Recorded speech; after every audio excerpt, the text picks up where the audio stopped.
as far as how I got into this specific medium, it was definitely a happy accident. I was on Instagram. I saw someone make a 3D render, and I was like, "How did you do that? What did you make that with?" And they told me the software that they use, and I was like, "Huh, I've never heard of this. I've never seen this before." And so I started looking more into it, and I was like, "Well, I really want to learn this." So like I really invested the time. Um, when I really want to learn something and get into something, my determination is like strong. So I just pressed on until I started to like figure it out. And then as I looked more into the actual like arena of digital art, I noticed I didn't see a lot of art that looked like anything I would really want to see. Or as I was saying, I didn't see anything that I would want to hang up in my house. So that kind of pushed me further to really express myself, but also make things that I wanted to see and make models that look like me and represent the people that I come from and the people that essentially made me. Hey, it's Mamadou with Timbuktu, and I'm here to bring to you our artist talk with Shanea Neville.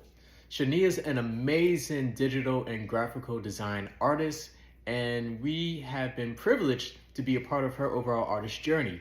We met Shanea back in 2023, and upon meeting her, we was really impressed with her artwork and have been a part of her journey of going to different showcases, including our Art Basel showcase last December.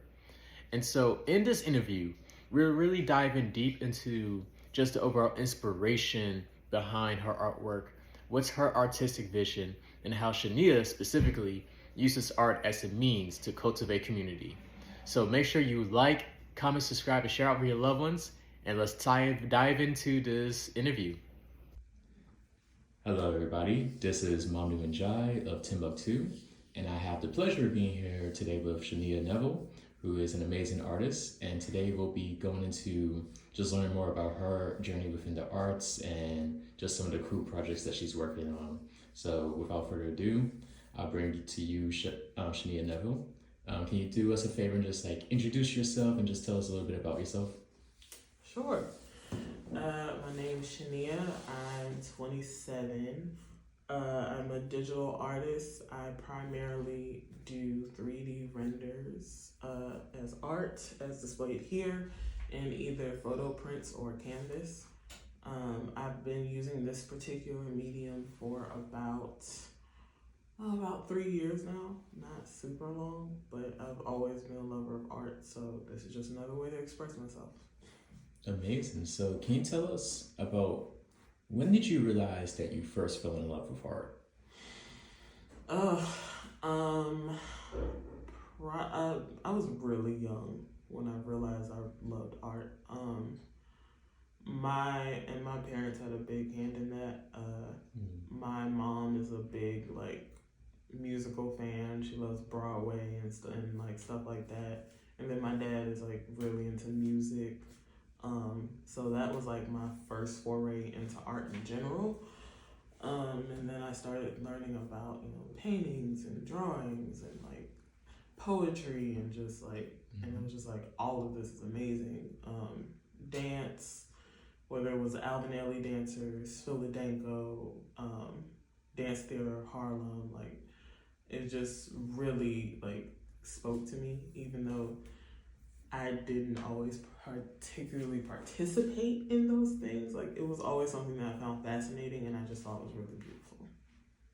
Amazing. So okay, so from childhood, like you have your parents who like are lovers of the arts and they really expose you to like different mediums, whether it's like music, dance, and the visual arts.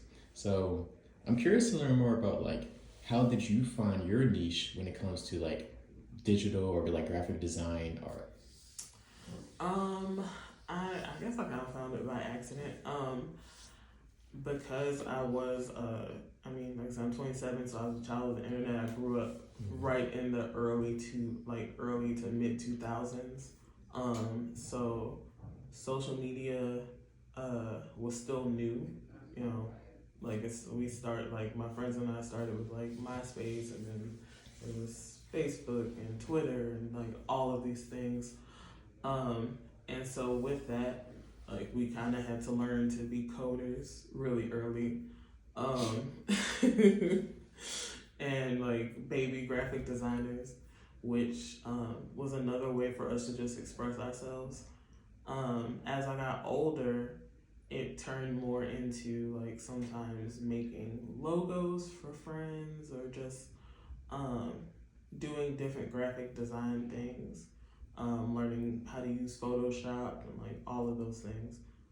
As far as how I got into this specific medium, it was definitely a happy accident. I was on Instagram. I saw someone make a 3D render, and I was like, "How did you do that? What did you make that with?" And they told me the software that they use, and I was like, "Huh, I've never heard of this. I've never seen this before." And so I started looking more into it, and I was like, "Well, I really want to learn this." So like I really invested the time. Um, when I really want to learn something and get into something, my determination is like strong. So uh, I just pressed on until I started to like figure it out. And then as I looked more into the actual like arena of digital art, I noticed I didn't see a lot of art that looked like anything I would really want to see. Um, or as I was saying, I didn't see anything that I would want to hang up in my house. So that kind of pushed me further to really express myself, but also make things that I wanted to see and make models that look like me and represent the people that I come from, the people that essentially made me. Yeah, that's amazing. And you brought up a good point, right, about creating artwork that you really resonate with and art pieces that you would like to see in your own home, right? And so as you talk about like going through learning this new space, seeing like this big gap of like particular pieces or imagery, like you really took it upon yourself to, you know, not sit back and lament, but to like be somebody who's adding value by creating this type of work. So yeah, kudos to you for, you know, taking that courage and that one direction. So along with that, right? So you're starting to, you know, create these pieces that are reflective of some of the pieces or the works that you want to see. Like how, what was the response from like different, for lack of a better term, the market, right? Like from like different like art lovers when they start to see like your unique imagery. Um, well, so far it's been an interesting reaction, especially with the rise of like AI generated photos. When people hear me say, "Oh, I make digital art," they immediately think, "Oh, AI," and I'm like, "No, I actually shape these models. I actually put hours of work into pieces like this.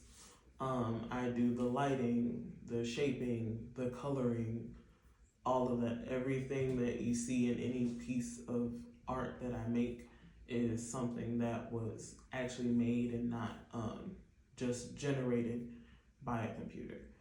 Um, so, like, I will say that a large part of the response that I've gotten has really just been having to be more on the educational side of what I do. Um, but for when it comes to other artists, I've had a very positive reception. A lot of people like will tell me different things that they get from my art, or they'll see it and it makes them feel a different type of way, and like that's like the best feeling ever. Also being able to also sell some of my pieces, and either to friends or at different events, and people sending me pictures like, I put your photo up in my house, like it really just makes me feel good about what I do. Absolutely. And was that something that you kind of expected as you was like very early on in your journey and you was just learning to make the digital art to begin with? Like, were you thinking, oh, I'm going to have like a community of supporters or collectors who will really love and resonate with my pieces? Honestly, no. Honestly, I really started doing this because I wanted to make things that I wanted to see. And in the process of doing that, I have really great supportive friends and, loved ones that are honest with me, which I always appreciate, but are, like I said, also are very supportive. And they were like, "Why aren't you selling these?" And I was like, I didn't even think about someone buying it. So that was definitely not planned. Like, clearly most of this hasn't been planned, but it's been interesting. Especially like last year was when I really started to move into that space of selling pieces. And it was just, I think the first piece I sold at a show, a woman bought for her mother for Mother's Day. She's like, my mom really loves this piece, I have to buy it. And I was like, of course. Like, I'm glad that she loves it, because I love all my pieces, so it wasn't on purpose, but it is definitely encouraging. Yeah. And that's the beauty of it as well, right? Like, these things are happening organically of you loving the arts from young, you discovering a new type of medium, taking time to like hone your craft within that medium, and just showing your work naturally, and people really appreciating it and wanting to like patronize you, right? So describe to me, what is that shift from turning this into a passion project into like an actual career, right, as an artist?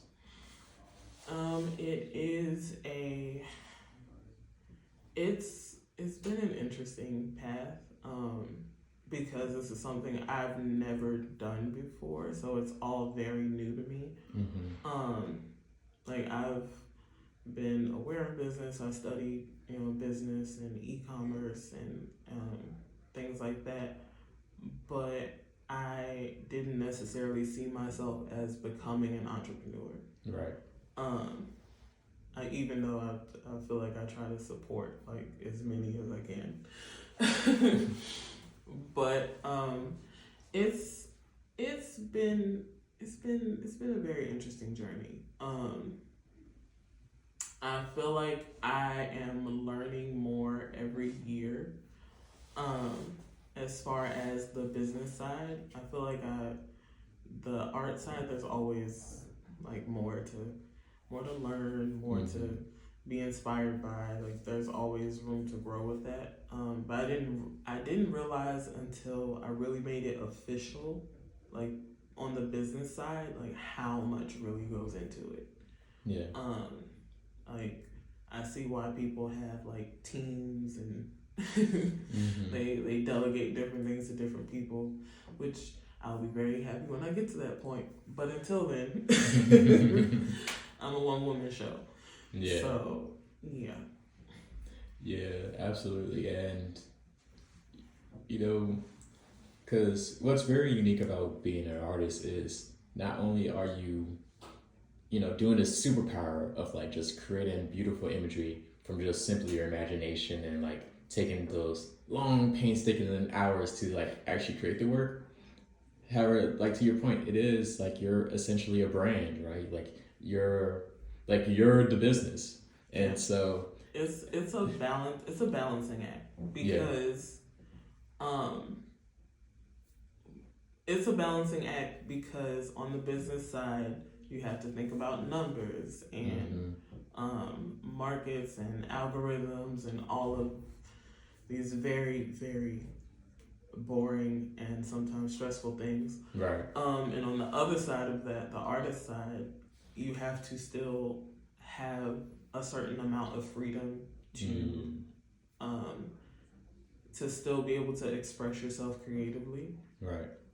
Which is it's difficult sometimes. Sometimes there can be creative blocks. Right. Sometimes you can get caught up in, well, maybe I need to make this to satisfy the business side, but how do I do it in a way that still satisfies the creative? So it's definitely like walking on a tightrope. Right. Any tips that you may have for newer artists who are just getting into the game, on like how to ensure that you are doing that balance and that you're not stressing yourself out thinking about like creative versus business and it being a conflict? Honestly, just stay true to the art, because at the end of the day, no matter what you make, there will always be an audience for it, and the people that it's supposed to reach, it will reach. So that would probably be my number one piece of advice. Yeah, you heard it right here first, folks. Just stay true, and I think there's something to be said about that, right? Like oftentimes, especially when I'm just thinking about like different creatives, whether they be like musicians versus or artists or writers, whatever, what have you.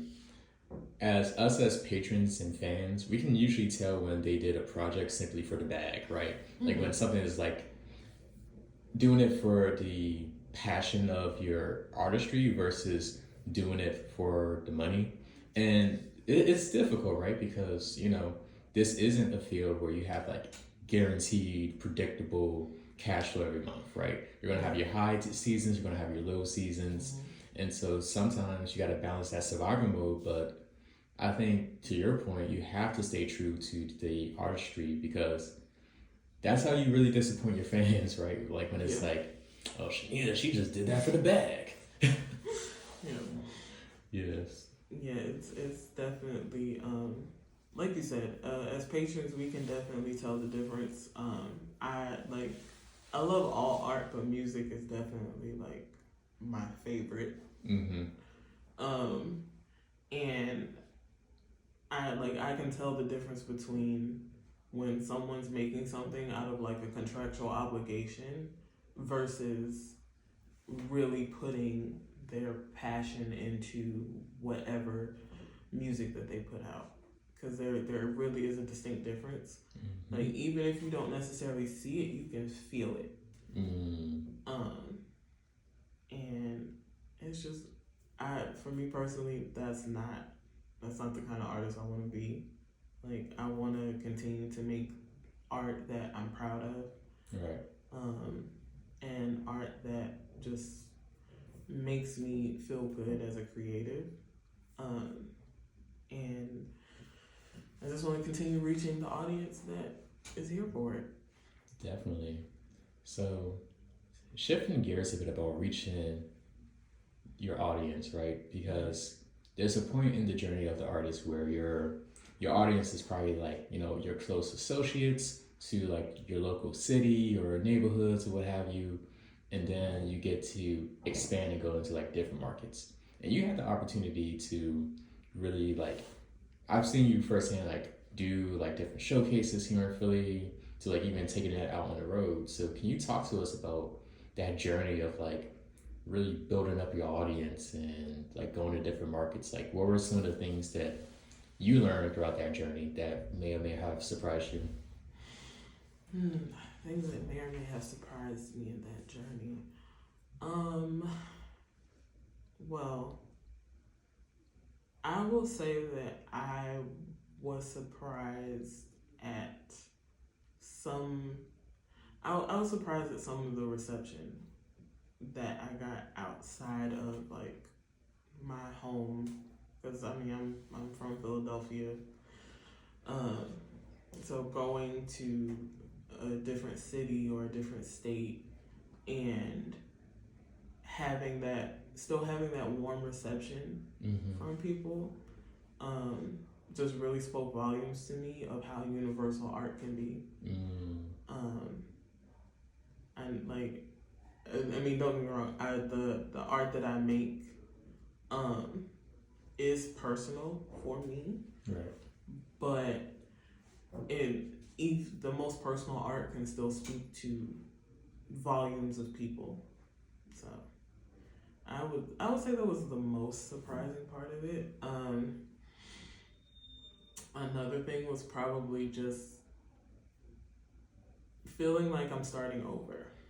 Okay. Yeah, going from a city that I'm used to a city that I've never been to before, and meeting new people and essentially selling them on my art that I feel is great, but everyone's not gonna agree. It was it was challenging in a fun way, because it's like I really get to like talk about what I love to do. Yeah. Okay. Yeah. That's really interesting, right? Because that is a good point.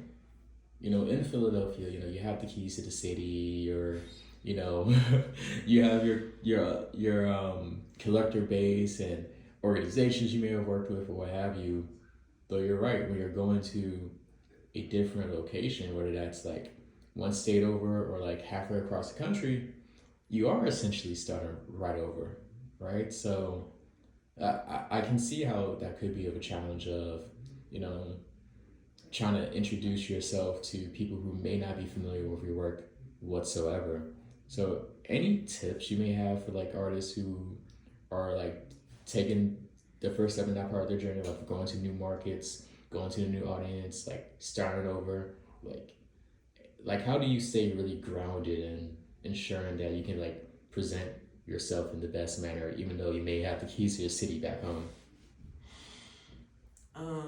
I would just say to always be completely sure of who you are as a person and an artist.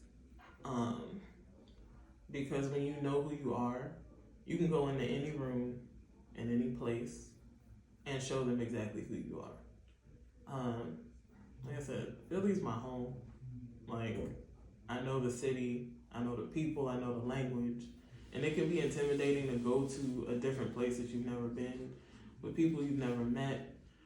But because I'm secure in who I am, I can go into any room. You can put me in any room with any group of people, and 9 times out of 10, I'm gonna be able to sell them on exactly who I am because it's consistent. That's that Philly confidence, y'all. She said you can. Did I hear a John in there, dude? Did you say John? No, I didn't, but it applies. Good. I do want to take a moment. Can you tell the people about this lovely piece that you have right here? Like, what's the name of it and the backstory? Ironically, I never named this piece. Untitled. Yes, I suppose it's untitled. This piece came about thanks to a lovely person I know named Dominique. She's actually a local entrepreneur in Philadelphia. She runs a business right over in Southwest Philadelphia. She has a lot of natural like hair and skin and body products. I always tell her shop is like the Black Bath and Body Works.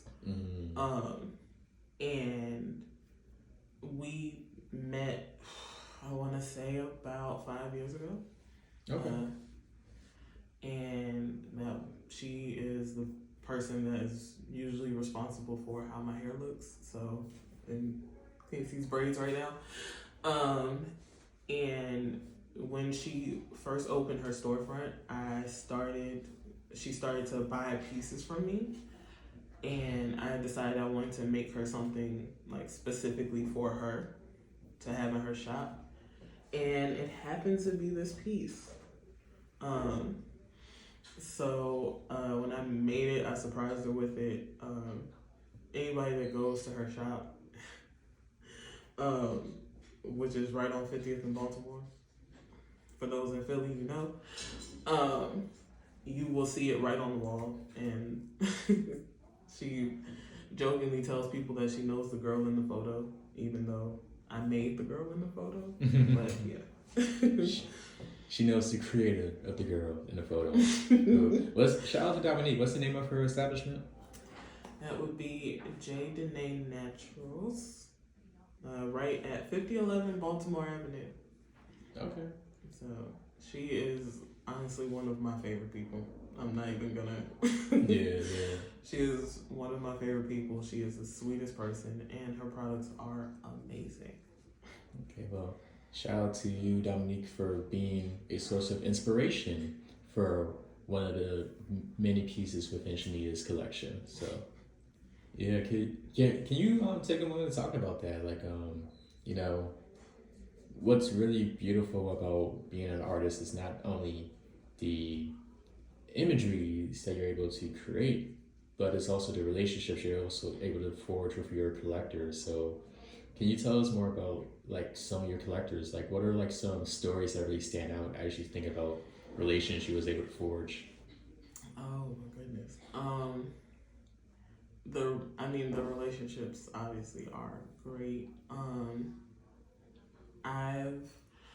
I would say the relationships I've built with different collectors that I have is very serendipitous, I guess I could say.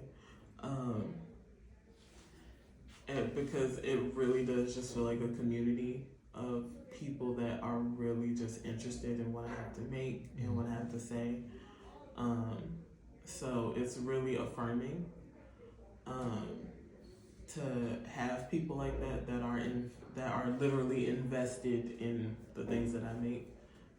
Like I said, I made this piece for Dominique, but she has at least 6 of my pieces in her shop that she's bought. Wow. So, like, this was nothing. Wow. So she's a super collector, super supporter. That's awesome. Yeah.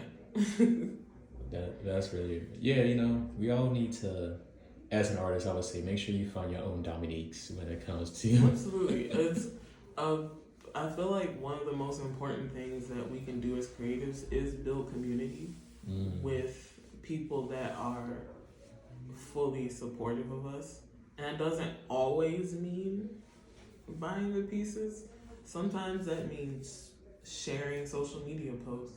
Yeah. Sometimes that means having showcases and like if a person has a showcase, just showing up. Yeah. And come, like, the amount of people. I did as you know, I did the Black Girl art show last year, and the amount of people that either came by my booth that I knew, or like sent me donations. They were like, "Well, I can't make it down there, but here's something to go towards your show," or even just like sending me like well wishes, or like all of those things really do matter. Even the things that people think are small, like those are the things that are remembered. Like I think the most memorable thing for me from that show was that 3 of my best friends that live in different places. My best friend lives all the way in Canada and came all the way to Philadelphia for that weekend just to support me and be there with me. I have friends come in from Jersey and like be with me there at my booth, and just like they came and set up with me. They were there all day. Yeah. They set up with me. They broke everything down with me. And like that really means the world to me to really have that support system. Absolutely, and that's the beauty of being an artist. You have the ability to be a catalyst for creating culture and creating community, right? Like your pieces are not just something that looks aesthetically pleasing, like they're able to be instruments that can like help forge relationships between people. So I think like the fact that you have such a very strong supportive community of like just supporters, collectors, what have you right now in this early in your journey, like that's a testament to the type of person you are as an individual and the way that your art resonates with people. Oh, thank you. I do appreciate that, and I'm just grateful. Right. Like, I'm forever grateful for the amount of support I have and for the community that I have around me. Because my parents are older, Yeah. like, and they were around for the civil rights movement and a lot of stuff like that. They kind of drilled in me the importance of building community because, I mean, we're stronger together. Right. So and when one person in the community wins, everybody wins. That's a fact. Like, because everything that I win and I receive, I share with my community in every way I can. Man, Shanea's coming in with the hot quotes today. Amazing. So, looking forward, what are some things that you are looking forward to, and we as your supporters should look forward to within 2024? In 2024, things to look forward to. I am really working towards getting my pieces in some local Black-owned galleries in the city. So I'm really working on forging those relationships and really like getting my pieces further out there. That's something to look forward to. I might be going back to a Black Girl Art Show this year. I'm not sure yet. Oh, okay. That's in May, right? It's in May. It's tentative. I think it's actually the same date it was last year, so that should be interesting. Full circle type moment. It definitely would be a full circle type moment. If I don't have a booth there, I probably will just go to patronize other artists and like enjoy the vibes. What other things to look forward to? Hopefully I'll be at Art Basel again. Yeah. We'll see how that goes. I would love to go back to Miami and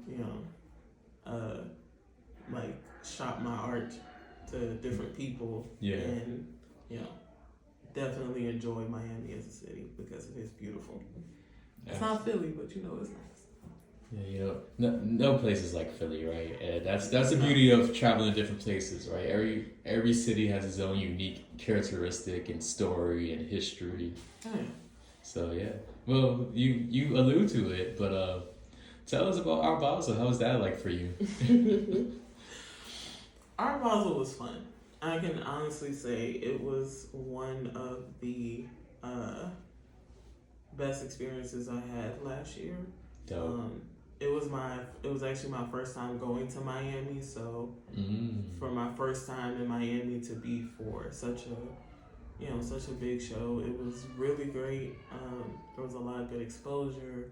Yeah. We had a lot of great contacts. I met a lot of great people that were really like loving my artwork, so that was great. But yeah, as far as other things to look forward to in 2024, honestly, I mean, outside of everything I'm doing with the business, like I'm just trying to, still enjoy life. I'm 27, so I'm not trying to get too stuffy yet.